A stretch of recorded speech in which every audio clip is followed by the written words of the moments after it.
Okay, then moving next to the Green Climate Fund.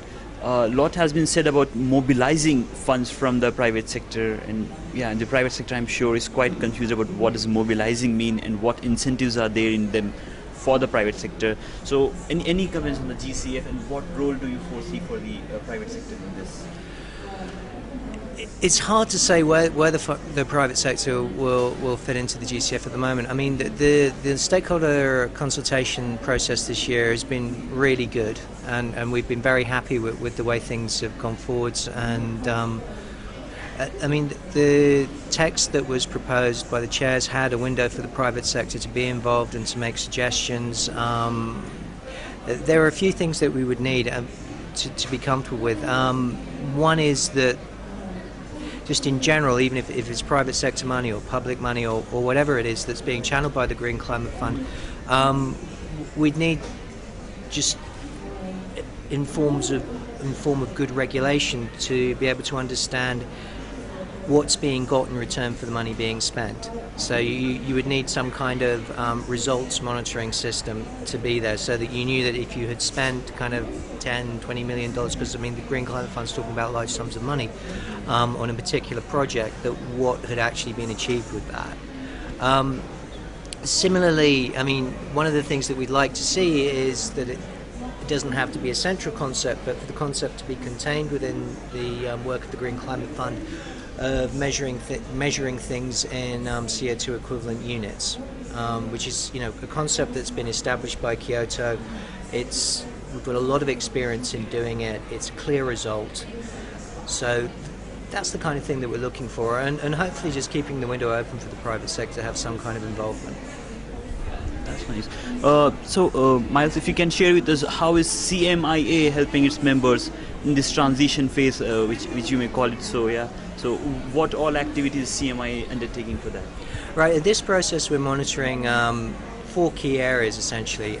We're keeping a very close eye on what's going on with the reform of the CDM by the guidance to the Executive Board. Those negotiations are going on right now.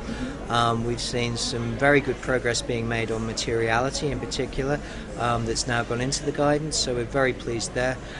We've also been monitoring the negotiations on RED Plus, and we've been having some very interesting conversations on the sidelines about way forwards there.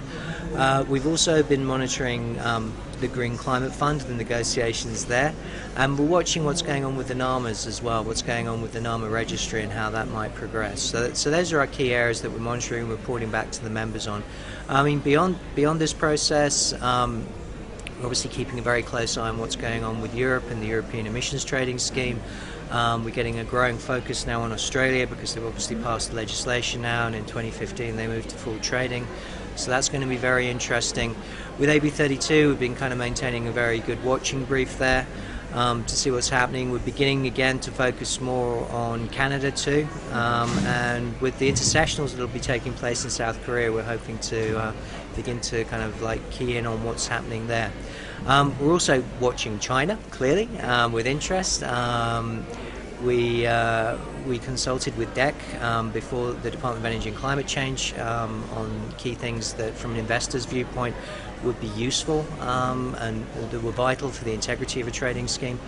So we've got a lot of fingers and a lot of pies at the moment.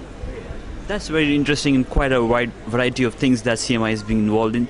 Can you a bit elaborate on RED Plus and what's going on in RED Plus with CMIA? We were thinking that a lot more will be heard about RED Plus in COP17 than we are actually hearing. So can you a bit elaborate on what's going on in RED Plus scenario? Sure.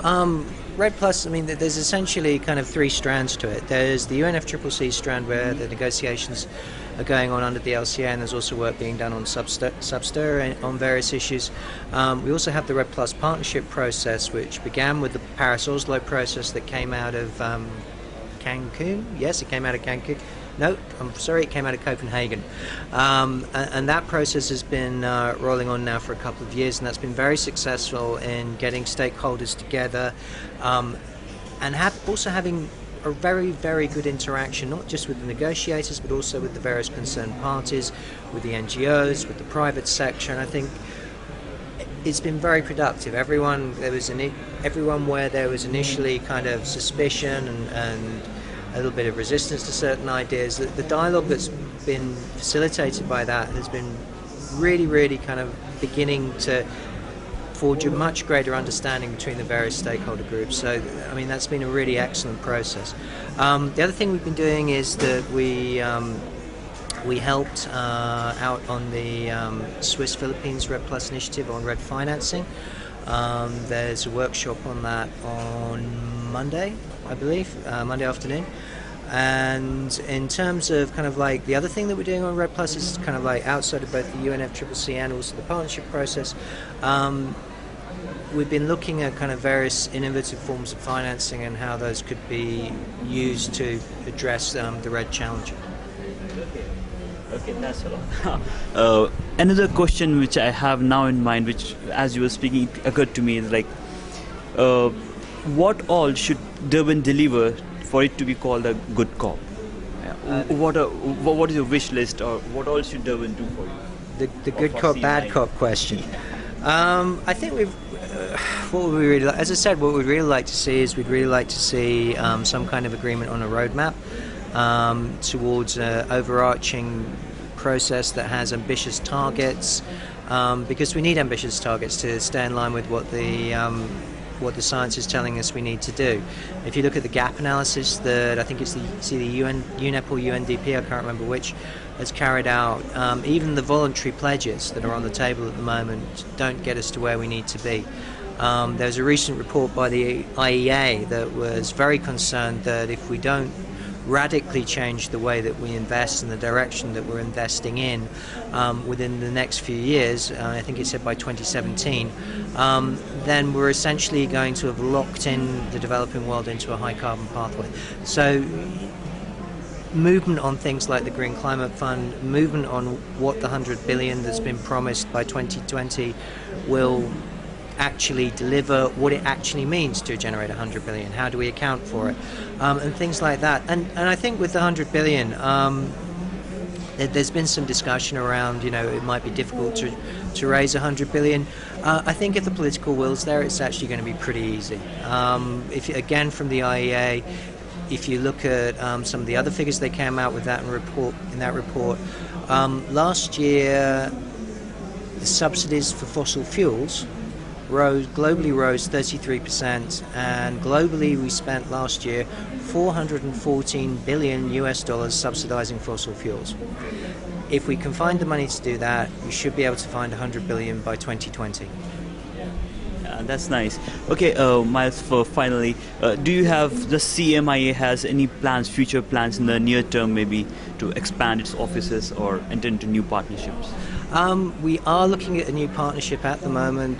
We have an MOU that we're discussing with another party. I can't say who the party is. I think I can probably say that they are indeed in India, and we're hoping that we'll have reached an agreement by the beginning of next year, and we'll make some kind of announcement via Climate Connect, of course. Okay, yeah. So best of luck for that new office and the new partnership that you're going in. Thanks a lot. Thank you.